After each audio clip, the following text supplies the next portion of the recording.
Nah, hari ini aku mau share tentang from zero to zero. Kalau kalian dengar ya, beberapa mungkin di sini ada yang suka ikut di ibadah umum atau apa. Pastor Leo pernah beberapa kali mention gitu di awal tahun. Banyak orang can start things right, tapi apakah mereka bisa terus berjalan dengan benar? Apakah mereka bisa maintain dengan baik and also finish right? Belum tentu. Banyak orang bisa memulai dengan benar, tapi belum tentu bisa mengakhiri dengan benar. Karena itu penting untuk kita senantiasa dalam perjalanan hidup kita, untuk kita senantiasa align dengan Tuhan. Karena memang penting kita bisa memulai segala sesuatu dengan benar, it's important, tapi bagaimana kita bisa terus maintain dan mengakhiri dengan benar, itu juga sama pentingnya.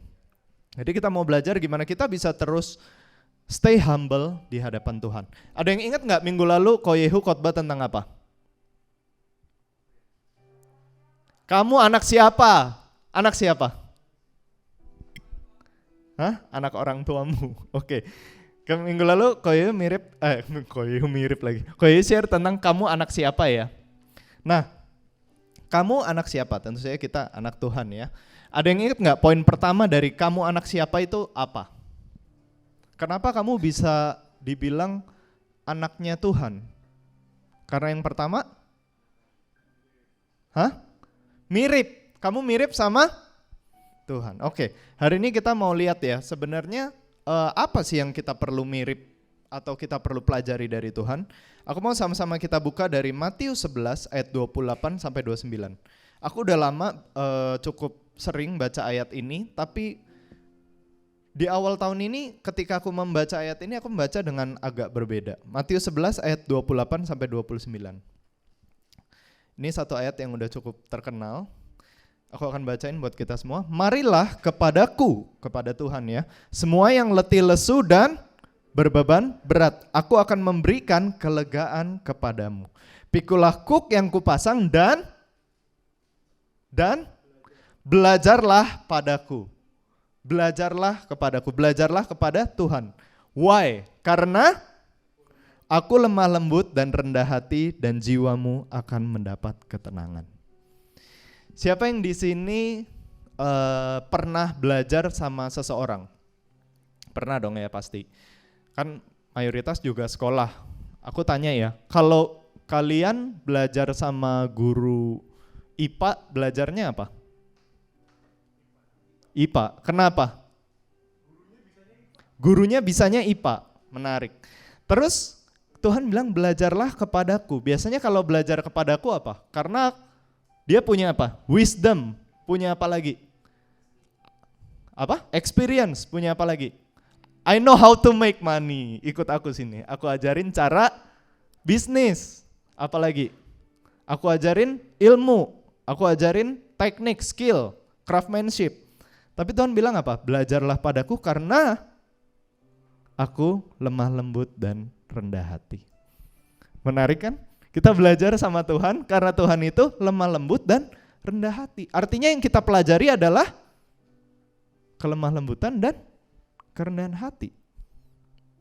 Ingat gak waktu aku khotbah Start from Zero, di akhir aku ada mention, aku tanya siapa orang paling hebat di dunia ini yang pernah ada? Siapa? Siapa ya? Waktu itu aku ingat ada yang jawab Ayub. Kalau nggak salah, Brenda ya? Oke. Ada mention one name. Bieber.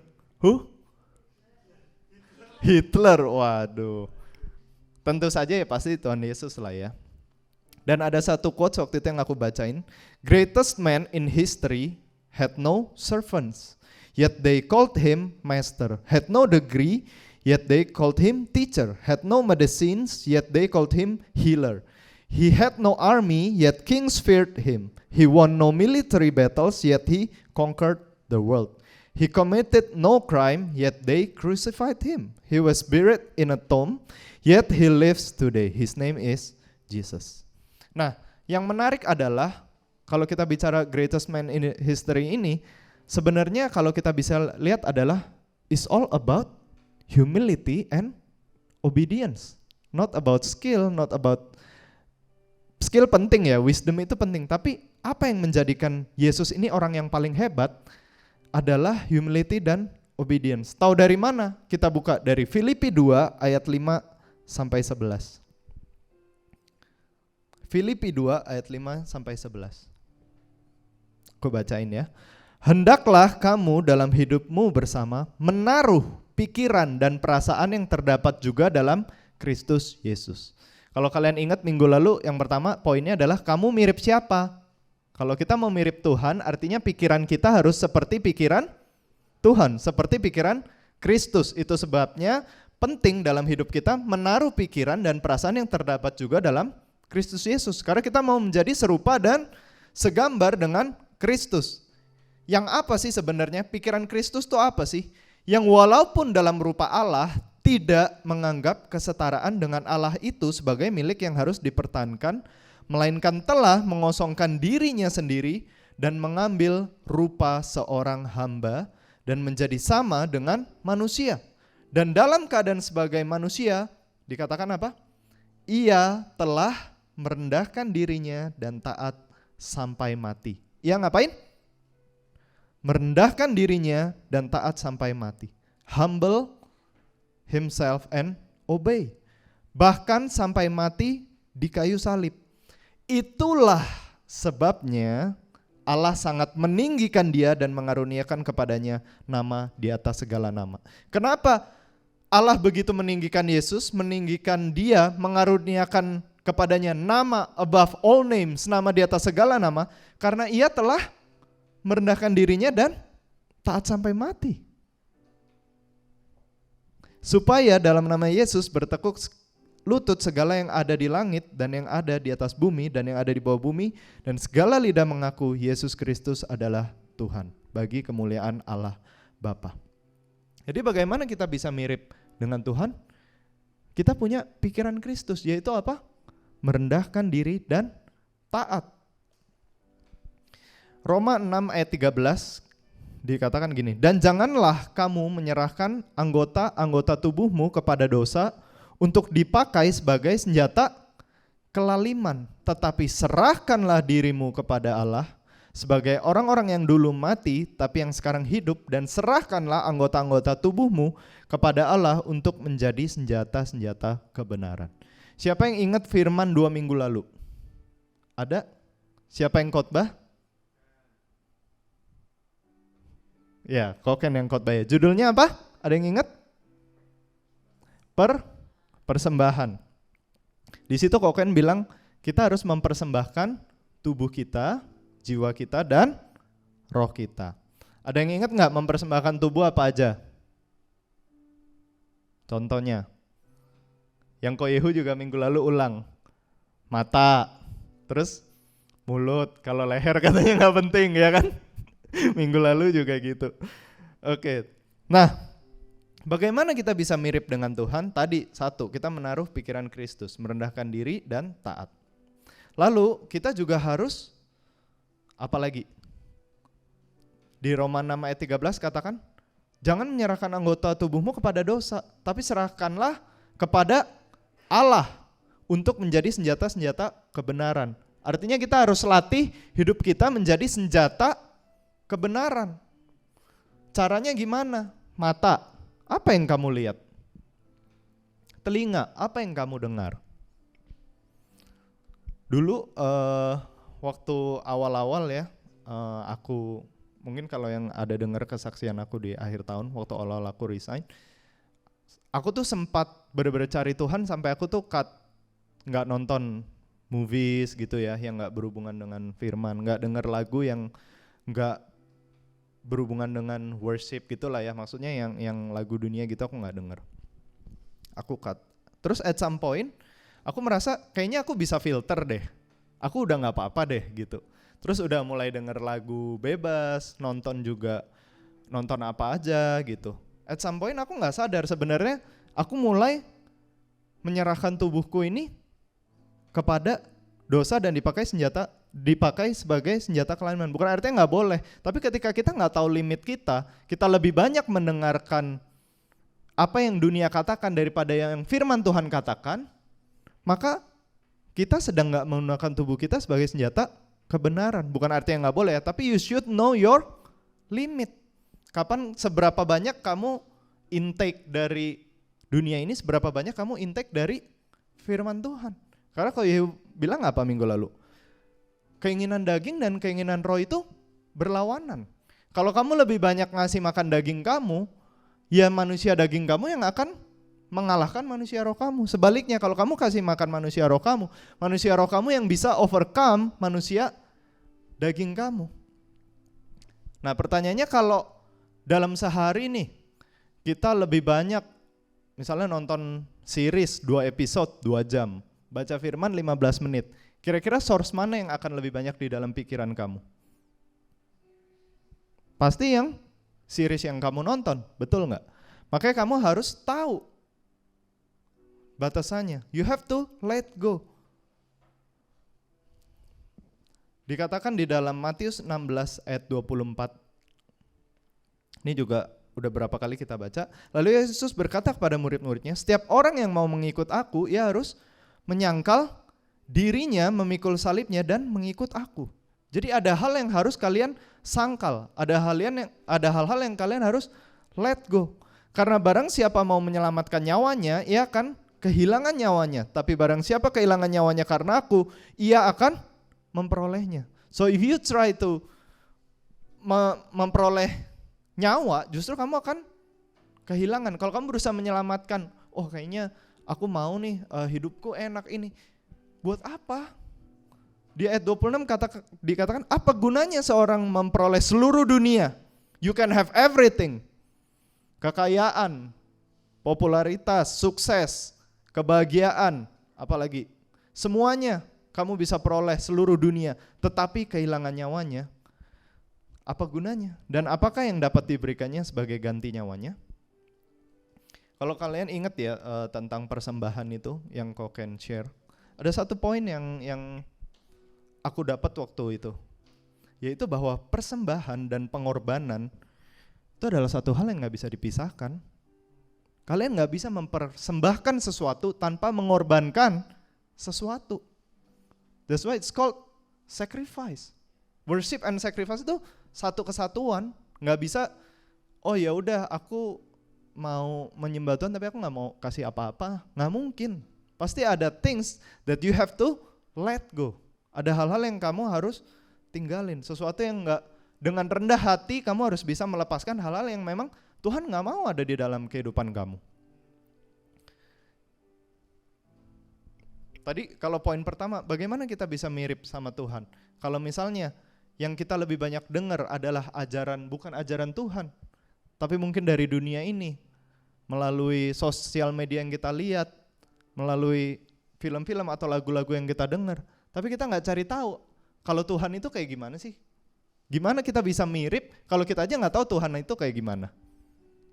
Right? 2 Timotius 2 ayat 22 katakan, sebab itu jauhilah nafsu orang muda. Jauhilah. Jadi bukan cuma, pernah dengar gak ungkapan kayak gini? Kalau mau ngajarin orang, atau kamu pengen semakin tertarik sama Tuhan, kamu harus bikin menarik. Harus lebih menarik daripada film yang ditonton. Jadi caranya gimana? Kita bikin pakai animasi gitu misalnya contohnya ya. Atau kita bikin pakai puppet show. Atau kita bikin semenarik mungkin deh. Pokoknya harus bisa lebih menarik daripada dunia ini. Tapi dikatakan di Timotius 2 ayat 22 apa? Sebab itu jauhilah nafsu orang muda. Jauhi dulu. Baru kejarlah keadilan, kesetiaan, kasih dan damai bersama-sama dengan mereka yang berseru kepada Tuhan dengan hati yang murni. Aku gak ngomong kalau baca Alkitab itu gak menarik ya. Tapi as long as you still depend so much on entertainment, pertanyaanku, kalau kamu bosan ngapain? Pasti buka IG, bener gak? Pasti buka YouTube. Tapi if you limit yourself, kamu tahu, enggak, mungkin sehari kamu batasin, let's say 15 menit, and then you already use that 15 minutes time gitu ya. Udah sampai gak ada ngapa-ngapain lagi ya, hiburannya apa? Mau gak mau baca Alkitab, karena there's no options gitu. Aku lagi belajar kayak gitu, aku belajar lagi untuk lagi stop gak nonton movies, series, sama nggak dengerin lagu. YouTube sangat minim, Instagram juga sangat minim gitu, yang hampir enggak. Jadi kayak kalau aku bosan ngapain? Ya mau nggak mau worship karena nggak ada pilihan, ngerti nggak sih? We have to be, sometimes kita harus sampai kayak gitu, memposisikan diri kita, karena kita tahu gitu posisi kita tuh di mana. Karena selama kita masih nggak membatasi diri kita akan ya udahlah nggak apa-apa. Akhirnya ya itu jadi pelarian kita nggak sungguh-sungguh mencari Tuhan. Ingat, jauhilah nafsu orang muda, kejarlah keadilan, kesetiaan, kasih, dan damai. Jadi keinginan daging dan keinginan roh itu bertentangan, nggak bisa. Kemarin kan kok ya contohin ya, kalau satu ke sini itu belum bertentangan. Tapi kalau bertentangan itu satu ke kanan, satu ke kiri, bukan satu kanan, satu lurus, itu masih 90 derajat gitu ya, belum bertentangan. Jadi kita belajar untuk menyerahkan diri kita, melatih diri kita, bangun manusia roh, baca firman dan berdoa. Tadi, menaruh pikiran Kristus. Yesus tidak menganggap kesetaraan dengan Allah itu sebagai milik yang harus dipertahankan. Gak ada, maksudnya kayak, kayaknya gue tetap mau menikmati seluruh kenikmatan dunia ini, tapi gue juga mau mengikut Kristus. Gak bisa, bertentangan, ngerti gak sih?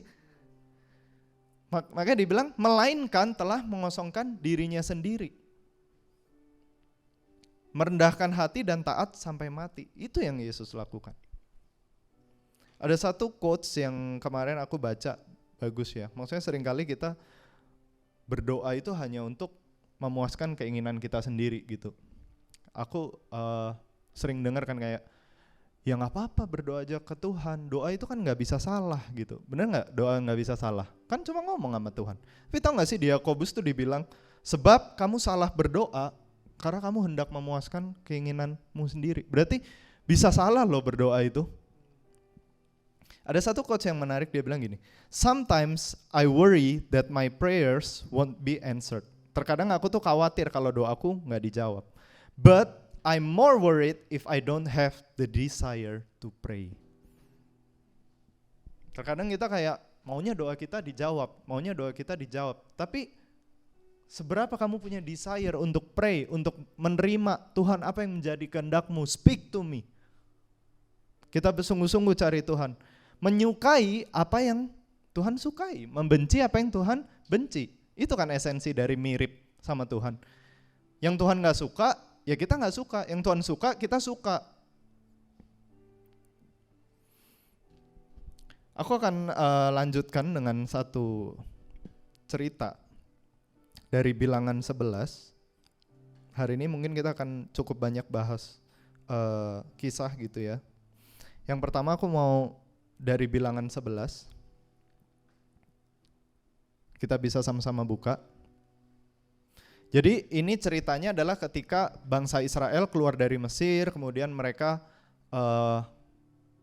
karena enggak taat, jadi harus berputar di padang gurun gitu ya, singkat cerita. Dan di Bilangan kita akan mulai baca dari Bilangan 11 ayat 4. Dikatakan seperti ini. Ini maaf ya agak kasar ya. Orang-orang bajingan yang ada di antara mereka kemasukan nafsu rakus. Dan orang Israel pun menangislah pula serta berkata, siapakah yang akan memberi kita makan daging? Kita teringat kepada ikan yang kita makan di Mesir dengan tidak bayar apa-apa, kepada mentimun, semangka, bawang pre, bawang merah, bawang putih. Tetapi sekarang kita kurus kering, tidak ada sesuatu apapun kecuali mana ini saja yang kita lihat. Mereka apa? Kurus kering. Wajar gak kalau orang kurus kering minta daging? Nggak wajar ya? Nggak wajar menurutku. Bagus. Mereka nih udah sampai kurus kering, tapi cuma ada mana. Oke? Singkat cerita Musa bilang, kenapa sih aku harus mimpin bangsa yang kayak gini gitu. Dan akhirnya Tuhan bilang kalau Tuhan akan memberi kamu daging untuk dimakan. Ya udah, nih gua kasih deh daging. Dan bukan cuma sehari, bukan 2 hari, bukan 5 hari, bukan 10 hari, bukan 20 hari. Tapi Tuhan bilang apa? Genap sebulan lamanya sampai keluar dari dalam hidungmu dan sampai kamu muak. karena kamu telah menolak Tuhan yang ada di tengah-tengah kamu dan menangis di hadapannya. Wajar nggak kalau kurus kering minta daging? Menurutku wajar. Lapar, pengen makan yang dalam tanda kutip bergizi gitu kan. Pengen protein, build muscle gitu kan. Bangun massa otot. Nah, tapi Tuhan nggak suka karena menurut dia itu rakus. Mau bilang apa? Sekarang kalau Tuhan tapi aku kurus, but I say no, what would you do? Kalau kamu merasa, tapi ini hakku Tuhan, tapi Tuhan bilang enggak, will you submit? Atau kamu, ya udah makan aja. Dan mau tahu nggak apa yang terjadi setelah itu? Di ayat 31 dibilang gini, lalu bertiuplah angin yang dari Tuhan asalnya, dibawanya lah burung-burung puyuh dari sebelah laut dan dihamburkannya ke atas tempat perkemahan dan di sekelilingnya. Kira-kira sehari perjalanan jauhnya ke segala penjuru dan kira-kira 2 hasta tingginya dari atas muka bumi. Jadi Tuhan kasih nih akhirnya burung puyuhnya gitu ya.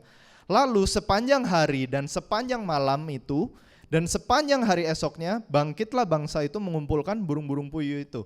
Jadi semua kumpulin nih gitu. Sebanyak-banyaknya setiap orang sedikit-dikitnya mengumpulkan 10 homer. Kemudian mereka menyebarkannya lebar-lebar sekeliling tempat perkemahan.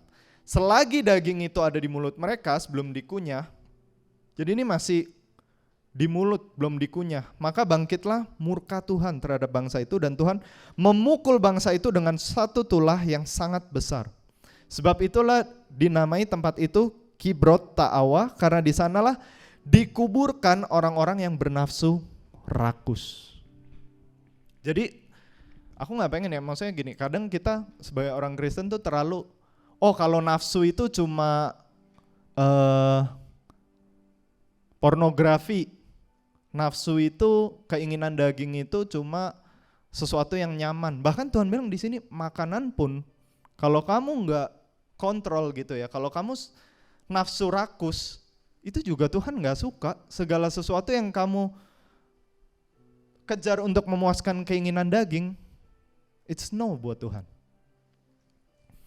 Jadi kita mau belajar untuk benar-benar submit di hadapan Tuhan. Kalau misalnya kita pengen, tapi Tuhan berkata enggak, ya enggak.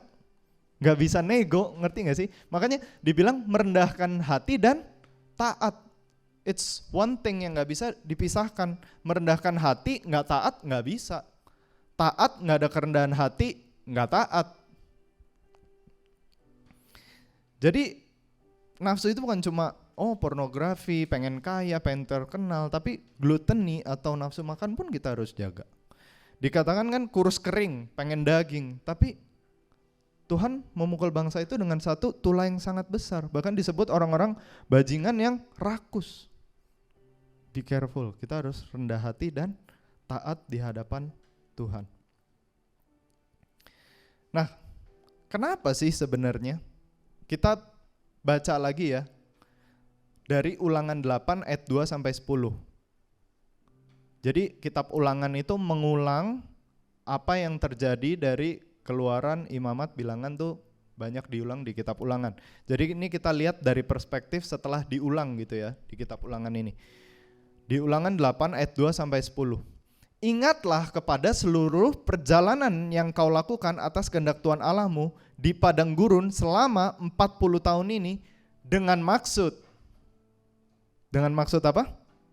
Merendahkan hatimu dan mencobai engkau untuk mengetahui apa yang ada di dalam hatimu, yakni apakah engkau berpegang pada perintahnya atau tidak.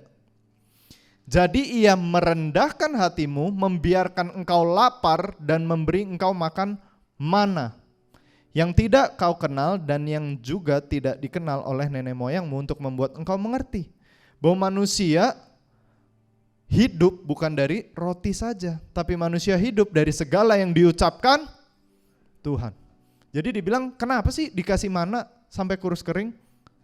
Untuk merendahkan hati. Cuma itu sebenarnya poinnya. Jadi ikuti proses Tuhan, walaupun gak enak, lapar, bahkan dibilang kurus, ya taat, rendah hati di hadapan Tuhan. Kalau kita mau berjalan bersama-sama Tuhan, maka kita harus merendahkan hati dan Dikatakan tadi berpegang pada perintahnya. Kita masuk poin yang kedua yang minggu lalu Ko Yehu bahas. Kamu, ada yang ingat poin kedua? Kamu jalan sama siapa? Oke. Kamu jalannya sama siapa? Tadi yang pertama, kamu mirip siapa? Oh, kamu mirip Tuhan. Jadi orang bisa lihat, oh iya benar kamu anak Tuhan. Yang kedua, oh kamu jalan sama orang tua kamu nih. Jadi tahu, oh iya benar kamu anaknya gitu ya. Jadi yang kedua, kamu jalan sama siapa? Kita buka dari Keluaran 33. Keluaran 33.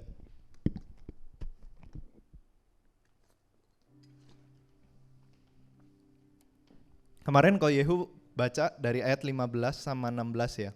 Tapi di ayat 16-nya kemarin yang Ko Yehu baca. Dikatakan gini, berkatalah Musa kepadanya, jika engkau sendiri tidak membimbing kami, jangan suruh kami berangkat dari sini. Dari manakah gerangan akan diketahui bahwa aku telah mendapat kasih karunia di hadapanmu, yakni aku dengan umatmu ini, bukankah karena engkau berjalan bersama-sama dengan kami, sehingga kami, aku dengan umatmu ini dibedakan dari segala bangsa yang ada di muka bumi ini. Jadi ini adalah satu ayat yang juga cukup terkenal. Biasanya orang baca atau ngomongnya itu gini, Tuhan kalau engkau gak bersama-sama dengan aku gak mau berjalan gitu. Tapi hari ini aku pengen ngajak kita semua sama-sama lihat dari perspektif yang lebih utuh. Kenapa sebenarnya sampai Musa harus ngomong, Tuhan kalau engkau gak berjalan bersama dengan aku gak mau melangkah. Kenapa? Karena Tuhan gak mau melangkah bersama dengan mereka. Kenapa? Kita buka dari ayat 1 ya. Jadi kita baca full dari Keluaran 33 ayat 1 sampai 18. Judulnya Musa meminta penyertaan Tuhan di gurun. Ayat 1. Berfirmanlah Tuhan kepada Musa, pergilah, berjalanlah dari sini. Engkau dan bangsa itu yang telah kau pimpin keluar dari tanah Mesir, ke negeri yang telah kujanjikan dengan sumpah kepada Abraham, Ishak dan Yakub, demikian. Kepada keturunanmu lah akan kuberikan negeri itu. Aku akan mengutus seorang malaikat berjalan di depanmu. Jadi Tuhan kasihnya seorang malaikat berjalan di depan mereka. Dan aku akan menghalau orang Kanaan, orang Amori, orang Het, orang Feris, orang Hewi, dan orang Yebus, yakni ke suatu negeri yang berlimpah-limpah susu dan madu. Sebab aku tidak akan berjalan di tengah-tengahmu. Jadi Tuhan gak mau jalan di tengah-tengah mereka, karena engkau ini bangsa yang tegar tengkuk, supaya aku jangan membinasakan engkau di jalan. Mungkin kita bisa dengan gampang ngomong, Tuhan aku mau berjalan bersama dengan engkau. Tuhan aku pengen engkau berjalan bersama dengan aku. Tapi kalau kita bangsa yang tegar tengkuk, yang ada kita dihabisin sama Tuhan. Yakin mau minta itu? Kita lanjut ya di ayat keempat. Ketika bangsa itu mendengar ancaman yang mengerikan ini, berkabunglah mereka, dan seorang pun tidak ada yang memakai perhiasannya.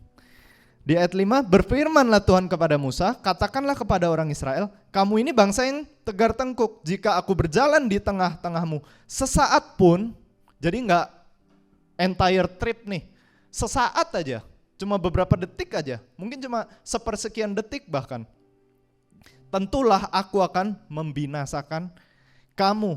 Oleh sebab itu tanggalkan perhiasanmu, maka aku akan melihat apa yang akan kulakukan kepadamu. Demikianlah orang Israel tidak memakai perhiasan-perhiasan lagi sejak dari gunung Horeb. Jadi first, tanggalkan semua perhiasanmu. Rendahkan hatimu di hadapan Tuhan. Maka aku akan melihat. Tuhan bilang, maka aku akan melihat apa yang akan kulakukan kepadamu. But first, tinggalkan perhiasanmu. Let go of your luxury. Let go of your pride.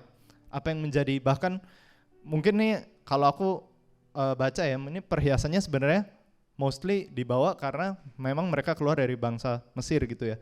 Ikatan-ikatan yang lama itu juga kita harus lepaskan. Hidup kita yang lama kita harus tinggalkan. Lalu aku langsung skip ke ayat 10 aja ya, biar gak terlalu panjang. Setelah seluruh, gak apa-apa deh kita baca deh. Dari ayat 7 ya, sesudah itu Musa mengambil kemah dan membentangkannya di luar perkemahan, jauh dari perkemahan, dan menamainya kemah pertemuan. Setiap orang yang mencari Tuhan, keluarlah ia pergi ke kemah pertemuan yang di luar perkemahan.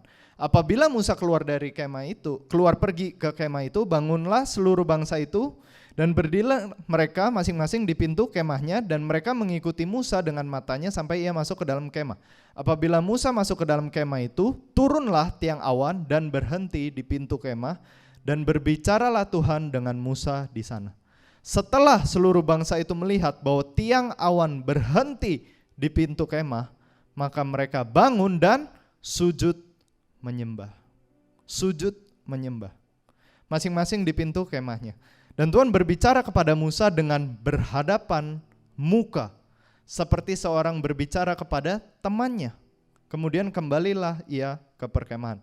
Tetapi abdinya Yosua bin Nun, seorang yang masih muda, tidaklah meninggalkan kemah itu. Lalu berkatalah Musa kepada Tuhan, memang engkau berfirman kepadaku, suruhlah bangsa ini berangkat, tetapi engkau tidak memberitahukan kepadaku siapa yang akan kau utus bersama-sama dengan aku. Namun demikian engkau berfirman, aku mengenal namamu, dan juga engkau mendapat kasih karunia di hadapanku. Maka sekarang jika aku kiranya mendapat kasih karunia di hadapanmu, beritahukanlah kiranya jalanmu kepadaku, sehingga aku mengenal engkau, supaya aku tetap mendapat kasih karunia di hadapanmu. Ingatlah bahwa bangsa ini umatmu. Lalu ia berfirman, aku sendiri hendak membimbing kau dan memberikan ketentraman kepadamu. Berkatalah Musa kepadanya, jika engkau sendiri tidak membimbing kami, janganlah suruh kami berangkat dari sini. Dari manakah gerangan akan diketahui bahwa aku telah mendapat kasih karunia di hadapanmu, yakni aku dengan umatmu ini? Bukankah karena engkau berjalan bersama-sama dengan kami, sehingga aku dengan umatmu ini dibedakan dari segala bangsa yang ada di muka bumi ini? Keren ya, justru Musa mau Tuhan ada di situ. Supaya apa? Supaya aku beda dari bangsa-bangsa yang ada di muka bumi ini. Tapi seringkali kita malah jadi maunya sama gitu kan. Berfirmanlah Tuhan kepada Musa, juga hal yang telah kau katakan ini akan kulakukan, karena engkau telah mendapat kasih karunia di hadapanku dan aku mengenal engkau. Tapi jawabnya, perlihatkanlah kiranya kemuliaanmu kepadaku. Jadi Tuhan bilang apa? Kamu ini bangsa yang tegar tengkuk. Jika aku berjalan di tengah-tengahmu sesaat pun, tentulah aku akan membinasakan kamu. Tuhan bilang seperti itu. Oleh sebab itu tinggalkan perhiasan. Humble yourself before the Lord. Kemarin Ko Yehu bilang kan, kayak Tuhan tuh selalu ada di dalam hidup kita. Seringkali kita ngomong kan, Tuhan berjalanlah bersamaku, tapi sebenarnya apakah kita berjalan bersama Tuhan gitu kan? This part aku sebut omnipresence. Kehadiran Tuhan yang selalu ada dimanapun, yang selalu ada, bisa kita tahu Tuhan tuh pasti ada dimanapun, di sini ada, nanti kalian pulang di rumah ada, pokoknya dimanapun Tuhan tuh ada. Tapi ada satu yang namanya manifested presence. Kehadiran Tuhan yang nyata, yang Tuhan nyatakan di tempat. Proverbs 15 ayat 33, Amsal 15 ayat 33. Versi TPT, aku ingat ayat ini si Sally bawain mungkin 3 atau 4 tahun lalu gitu, waktu masih di launch. Aku ingat banget, aku gak pernah lupa sampai hari ini. Dia bilang gini, the source of revelation knowledge is found as you fall down in surrender before the Lord. Dan dibilang selanjutnya, don't expect to see Shekinah glory until the Lord sees your sincere humility. Shekinah glory ini bisa dibilang manifested presence, kemuliaan Tuhan yang dinyatakan gitu ya.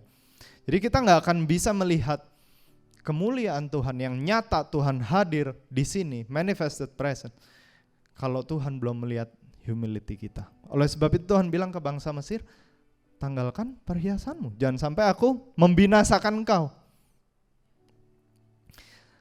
Dan yang menarik adalah semua ini yang tadi di Keluaran 33 ya, benar ya. Itu possible, mungkin karena apa sih sebenarnya? Because there's this one man named Moses. Kita baca ya. Duh, kalau baca ini merinding deh. Bilangan 12. Kita baca dari Bilangan 12.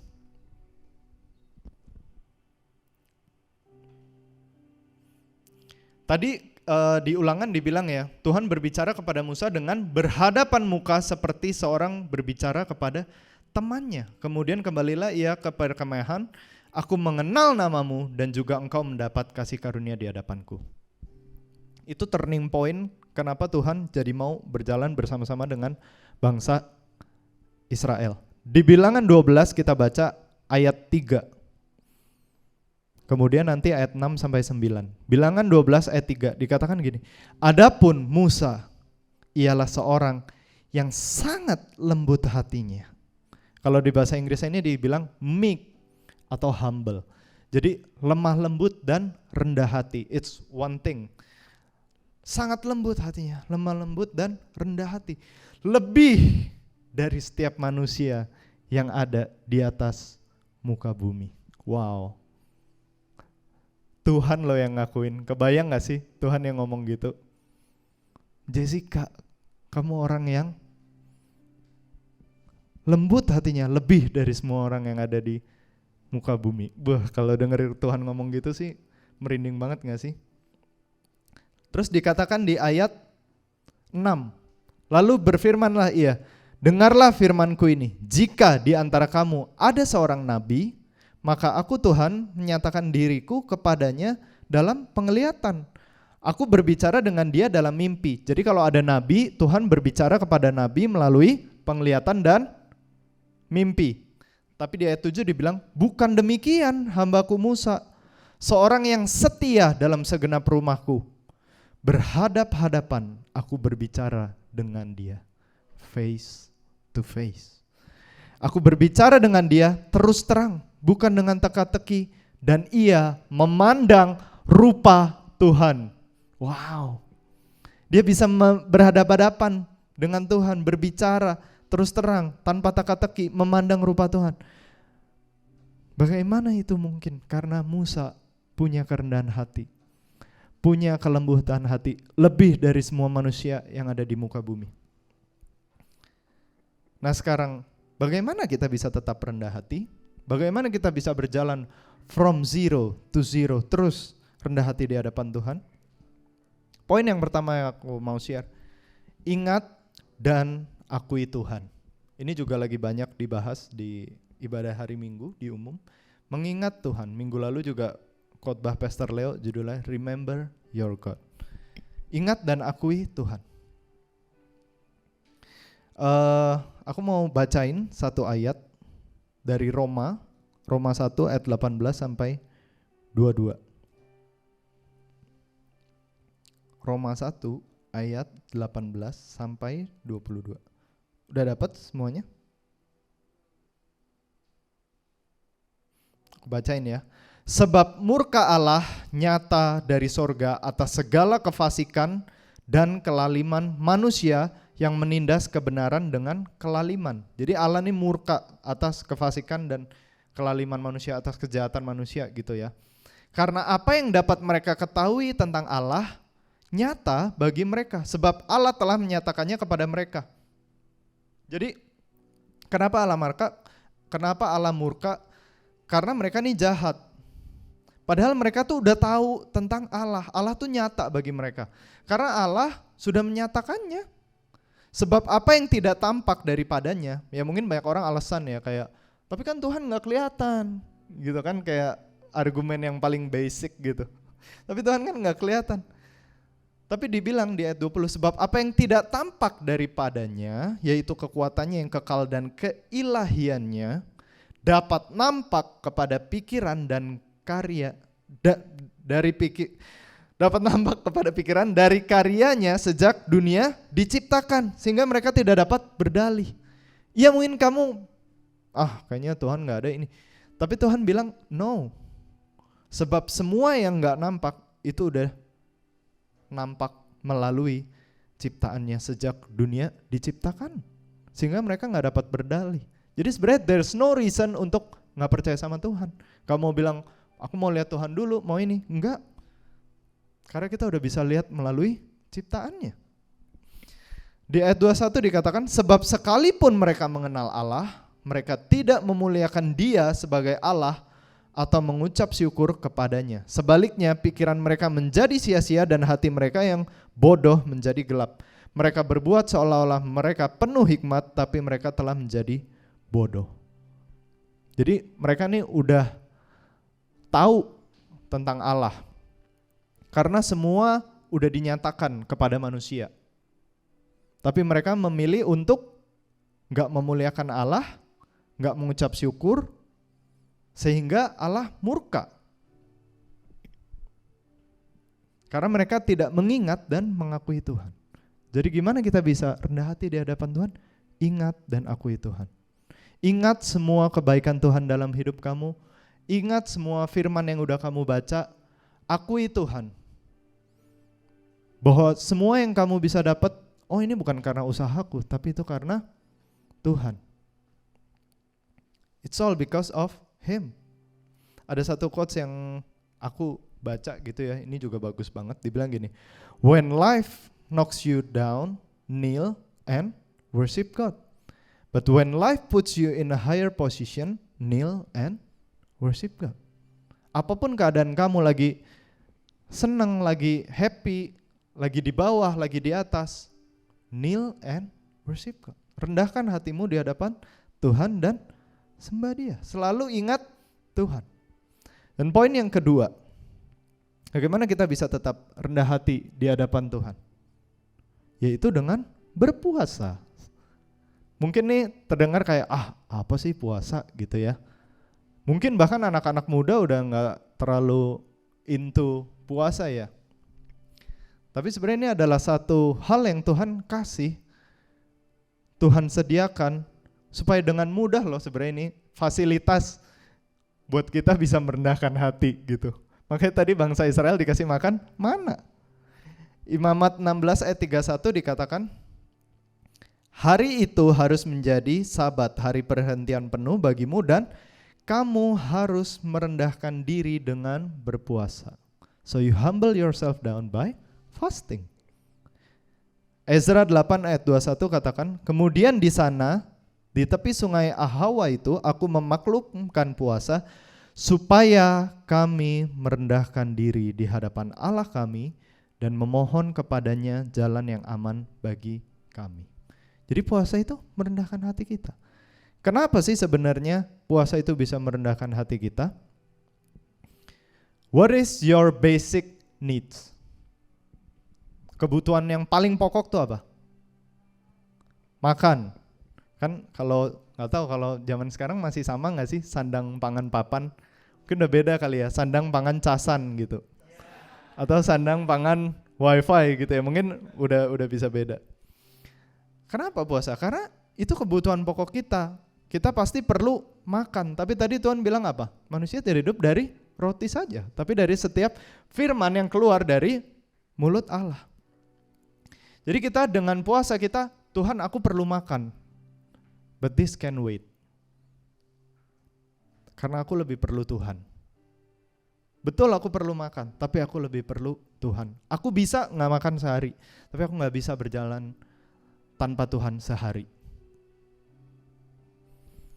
Selain itu apalagi, mungkin kalau kalian belum bisa gitu ya puasa makan, kalian bisa, mungkin yang tadi, bisa belajar untuk puasa Instagram misalnya seminggu, atau puasa YouTube, atau puasa TikTok, atau puasa nonton seminggu.